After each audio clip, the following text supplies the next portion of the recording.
नांदेड जिल्ह्यात 12वीच्या परीक्षेत कॉपी रोखण्यासाठी ड्रोनचा वापर करण्यात आलाय। कंधार तालुक्यातील पानभोसी गावातील सुभाषचंद्र बोस माध्यमिक व उच्च माध्यमिक विद्यालयात ड्रोनचा वापर करण्यात आलाय।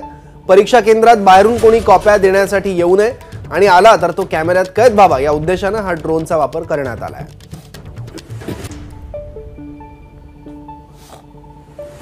याबद्दल आणखी माहिती घेऊ आपले प्रतिनिधी कृष्णा केंडे आता आपल्या सोबत आहे। कृष्णा, आपण पाहिलं असेल की 12वीच्या परीक्षेत कॉपी रोखण्यासाठी कदाचित राज्यात हा पहिलाच प्रयोग या ठिकाणी नांदेडच्या शिक्षणाधिकाऱ्यांनी केलेला आपल्याला पाहायला मिळेल।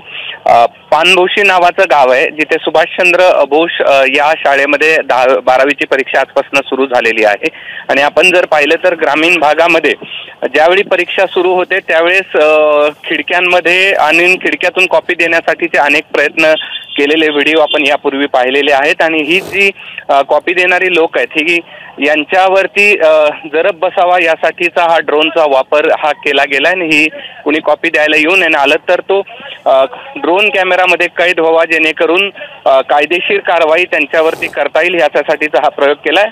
आणि पुन्हा एकदा सांगतो की महाराष्ट्रात हा पहिलाच प्रयोग 12वीच्या परीक्षेमध्ये कॉपी रोखण्यासाठी कदाचित केलेला असावा। सौरभ, बरोबर, धन्यवाद कृष्णा या माहितीबद्दल।